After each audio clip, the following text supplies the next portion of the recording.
Good morning. आज हमारा गणित विषय का निर्देशांक ज्यामिति का अगला भाग है जो हमने कल पूर्ण किया था, उससे आगे बढ़ते हैं।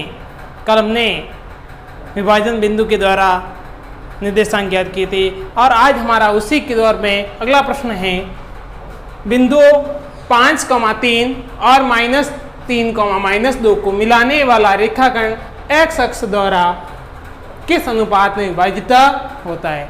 इससे पहले हमने दो प्रश्न किए थे अगले वीडियो में, तो उसमें था कि विभाजन करने वाला एक बिंदु होता है उसके निर्देशांक पूछा था, या फिर मिलाने वाले रेखाखंड का एक अज्ञात पद करके उसको पूछा था। लेकिन इस प्रश्न के अंदर इन दोनों को तो मिलाने वाला रेखाखंड है और ये विभाजन बिंदु है और आपको पूछा क्या है, अनुपात। तो देखो इसमें अनुपात कम कर दिया इसने, तो सबसे पहले वही स्थिति रेखाखंड बनाएंगे, ए और बी बिंदु लिख दिया। अब ए बिंदु के निर्देशांक हैं 5,3, क्योंकि इन दोनों को ही तो मिलाने हैं तो ए और बी को मिलाते हैं तो -3, -2। मिलाने वाले रेखाखंड को एक्स अक्ष द्वारा, कौन से अक्ष द्वारा, एक्स, और एक्स अक्ष का कल भी परसों भी निर्देशांक बताया था कि y का मान 0 होता है। किस अनुपात में विभाजित करता है, तो विभाजन करने वाला बिंदु जो है, ये जो विभाजन बिंदु है P, वो कौन से अक्ष पे है, x अक्ष पे। तो इसका निर्देशांक कौन होगा, x, 0 होगा। यदि इसकी जगह x अक्ष की जगह परीक्षा में आपको y अक्ष दिया हुआ है तो आपको क्या करना है, यहाँ पे 0, y लिखना है। लेकिन अब ज्ञात क्या करना है, अनुपात ज्ञात करना है। तो अनुपात हमारे पास नहीं है, अनुपात हमें ज्ञात करना है। तो हम सबसे पहले अनुपात को क्या करेंगे, माना अनुपात के अनुपात 1 मान लेंगे। क्या मानना है, के अनुपात 1। इसकी जगह के अनुपात 1 की जगह आप z अनुपात 1 भी लिख सकते हो, y अनुपात 1 भी लिख सकते, कुछ भी लिख सकते हो। लेकिन सूत्र के अंदर आपको x और y ऑलरेडी नाम आ रहा है, इसलिए आप वहां कंफ्यूजन होने की स्थिति से हम के अनुपात 1 को मान लेते हैं। तो अनुपात को हमने माना है क्योंकि अनुपात हमें ज्ञात करना है। पहले जब b का निर्देशांक ज्ञात किया था तो b को माना था, p के निर्देशांक ज्ञात किए थे तो p को माना था। लेकिन हमारे पास अब a के निर्देशांक भी हैं, b के निर्देशांक भी हैं और विभाजन करने वाले बिंदु के निर्देशांक भी हैं। वो विभाजन वाला बिंदु कौन है, x अक्ष। तो x अक्ष के निर्देशांक कौन होते हैं, x, 0, y अक्ष का पूछेगा तब 0, y। और अगर ये दोनों निर्देशांक भी होंगे और इसकी जगह भी दोनों मान होंगे तो आपको यहाँ पे विभाजन बिंदु के दोनों मान लिखने हैं। लेकिन ज्ञात क्या करना होगा, अनुपात। जब भी अनुपात ज्ञात करना है तो अनुपात क्या मानना है, के अनुपात 1 मानना है। उसके बाद में किसी भी x अक्ष का सूत्र लेकर के या y अक्ष का सूत्र 1 को लेके आपको हल करना है। तो हमारा विभाजन सूत्र कौन है, उसको देखते हैं। तो विभाजन सूत्र जो है वो है x बराबर m1 x2 plus m2 x1 बटे में m1 प्लस m2। अब ये कहोगे कि अंत विभाजन तो यहाँ नहीं लिखा हुआ, तो जब भी विभाजन का नाम आता है अंत विभाजन नहीं होता है तो भी प्लस की स्थिति, केवल बाह्य विभाजन का आने पर आपको माइनस की स्थिति लेनी है। m1 y2 m2 y1 बटे में m1 प्लस m2। इस स्थिति में विभाजन सूत्र है। लेकिन हमें क्या ज्ञात करना है, अनुपात। तो आपको ध्यान रखना दोनों में से किसी एक सूत्र का प्रयोग करके ही अनुपात ज्ञात कर सकते हैं अपन, दोनों को करने की जरूरत नहीं है। लेकिन कौन सा करना है इसका ध्यान रखने की जरूरत है, वो ये है कि यहाँ पे देखेंगे विभाजन बिंदु के अंदर निर्देशांक कौन से अक्ष का है, x अक्ष का। तो x अक्ष का है तो आपको y का सूत्र लेके हल करना है, और y अक्ष का है तो आपको x अक्ष का सूत्र लेकर के हल करना है। लेकिन अगर दोनों संख्या है, x अक्ष की भी संख्या है और y अक्ष की भी संख्या है, यहाँ x अक्ष और y अक्ष नहीं होकर के कोई भी निर्देशांक उसके विभाजन बिंदु के भी दे देगा, तो आपको x का लेके करना है या y का, दोनों में से किसी एक को लेके ही करना होगा। तो हम यहाँ पे कौन से फॉर्मूले को लेके हल करेंगे, y के। क्यों, क्योंकि x का निर्देशांक है। तो x का मान हमारे पास नहीं है लेकिन y का मान 0 है, तो हम y का फॉर्मूला लेके हल करेंगे। तो y का फॉर्मूला है y बराबर m1 y2 plus m2 y1 बटे m1 प्लस y2 m2 है। तो y का मान हमारे पास कौन है, 0 है, और x का मान x है। तो x का फॉर्मूला नहीं लेंगे और y का लेके हल करेंगे। तो y का मान हमारे पास कौन है, 0 है, ये लिख दिया। फिर m1 कौन है, हमने माना है वो k गुणा y2 तो y2 हमारे पास कौन होंगे, ये y1 है और ये y2 है। फिर प्लस m2, तो m2 कौन है हमारे पास, 1 है, गुणा y1, तो y1 कौन है हमारे पास, 3 बटे में m1 प्लस m2, तो m1 कौन है, k और 1, तो k प्लस 1। इस स्थिति में लिखा। अब 0 का गुणा अगर मैं इन k प्लस 1 से करूंगा तो हमें क्या मिलेगा, 0 ही प्राप्त होगा। 0 का गुणा k प्लस 1 से करना होगा तो आपको 0 ही प्राप्त होगा। अगर यहाँ संख्या होती तो k के साथ भी गुणा होगा और 1 के साथ में भी गुणा होगा। जैसे यहाँ 9 होते तो 9 का गुणा k से करते तो 9k प्लस 9 हो जाते, लेकिन 0 है तो यहाँ पे क्या हो गया, 0, और बटे वाली संख्या क्या हो गई, हट गई। अब k का गुणा -2 से करेंगे तो -k 2k प्लस 1 और 3 का गुणा 3। अब इस 3 को दूसरी साइड में पक्षांतरण करूंगा तो क्या बनेगा, k को दूसरी साइड में भेज दिया मैंने तो क्या बन गया, -3 बन गया। और 0 से कोई मतलब, क्योंकि 0 में से 3 कटेंगे तो -3 ही आएंगे। फिर बसे कौन इधर, -2k। अब -2 गुणा की क्रिया में है तो भाग की क्रिया में जाएंगे, बराबर में k।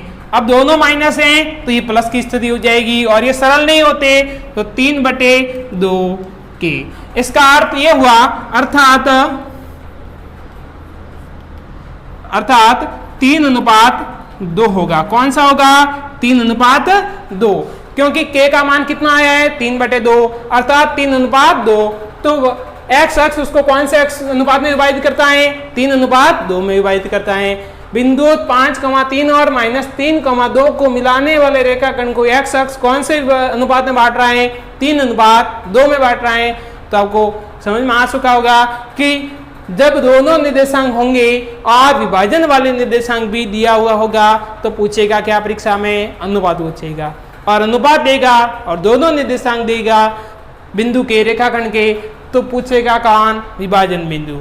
और विभाजन बिंदु के साथ अनुपात भी हो और रेखाखंड का एक शीर्ष देगा तो दूसरा शीर्ष पूछेगा।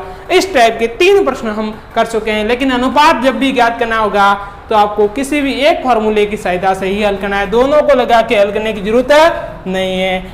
x अक्ष का होगा तो कौन सा फॉर्मूला लगाएंगे, y का, y का होने पर x का।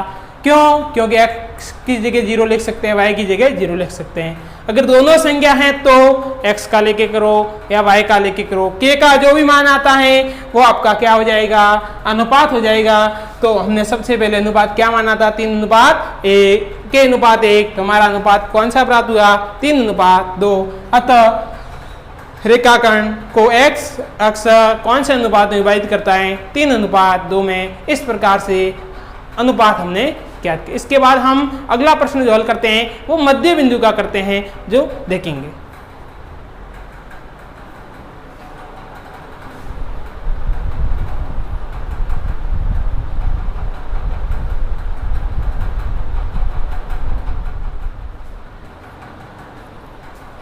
हमारा दूसरा प्रश्न है वो है बिंदु 22,20 और 0,16 को मिलाने वाले रेखाखंड के मध्य बिंदु। कौन सा बिंदु, मध्य बिंदु के निर्देशांक ज्ञात कीजिए। ये 2 बिंदु हैं और इनको मिलाने वाला एक रेखाखंड है। तो सबसे पहले एक रेखाखंड बना दिया हमने इन दोनों को मिलाने वाला, ए और बी। ए के निर्देशांक है 22,20 और 0,16। इन दोनों को हमने मिलाया। अब पूछा क्या है, इसका मध्य बिंदु। मध्य बिंदु है तो बीच में होगा, तो बीच में होगा तो P बिंदु के निर्देशांक हमें ज्ञात करने हैं।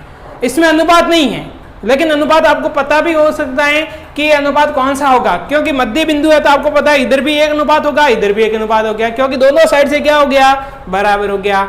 तो इस प्रश्न को हम अभी जो थोड़ी देर पहले विभाजन सूत्र के द्वारा किया था उस सूत्र के द्वारा भी हम कर सकते हैं। क्यों, क्योंकि देखिए दोनों बिंदु के निर्देशांक हैं और अनुपात कौन सा होगा, मध्य बिंदु होगा तो 1:1 होगा।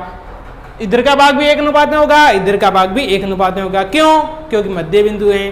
तो विभाजन सूत्र के माध्यम से भी इस प्रश्न को हल कर सकते हैं, लेकिन मध्य बिंदु का एक और अलग फॉर्मूला है, उसके माध्यम से भी हम इस सवाल को हल करेंगे। तो इस P बिंदु के निर्देशांक हमें क्या करने हैं, ज्ञात करने हैं। तो इसके निर्देशांक क्या कर लेते हैं, मान लेते हैं। जो हमने क्या माना, x और y माना। P के निर्देशांक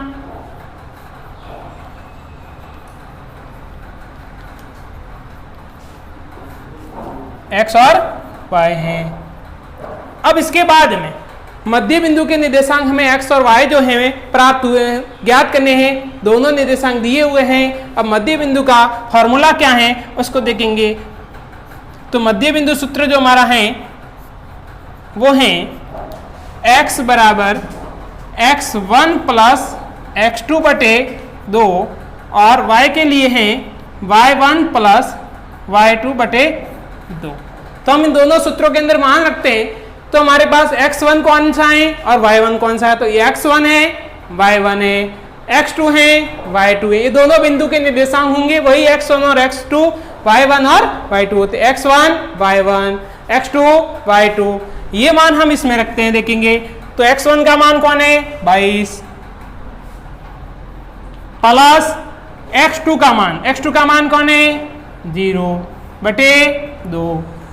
22 और 0 को जोड़ा 22 बटे 2, 22 में 2 का भाग 11 बार। अब y के मान निकालने के लिए y1 प्लस y2, तो y1 कौन है 20, y2 का मान कौन है 16 बटे 2, दोनों को मिलाए तो 36 बटे 2।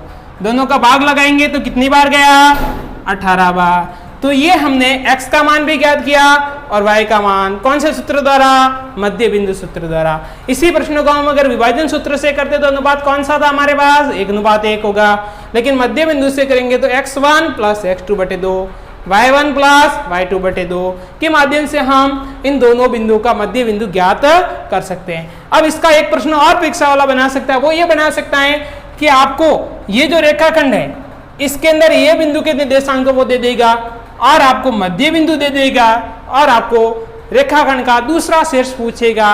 तो आपको जब ये वाला मान आपको पूछेगा तो ये जो आपके मध्य बिंदु के मान है वो कहाँ लेके जाएंगे, इस x और y की जगह पर लेके जाएंगे। तो आपको दूसरा शीर्ष ज्ञात कर सकते b के। तो इसका प्रश्न a के निर्देशांक देगा और मध्य बिंदु देगा तो b के पूछेगा, लेकिन दोनों निर्देशांक देगा तो क्या पूछेगा, मध्य बिंदु पूछेगा। इस प्रकार से हम प्रश्न को हल कर सकते हैं, जो व्यवस्थित रूप से हमने हल किया है। तो आज का टॉपिक हमारा यहीं पे खत्म होता है। इसके बाद हम अगले एक रेखाखंड को समान 3 भागों में बांटना और समान 4 भागों में बांटने वाली स्थिति और रेखा के द्वारा अनुपातों में विभाजन किस प्रकार से होता है वो हम अगली क्लास में पढ़ेंगे।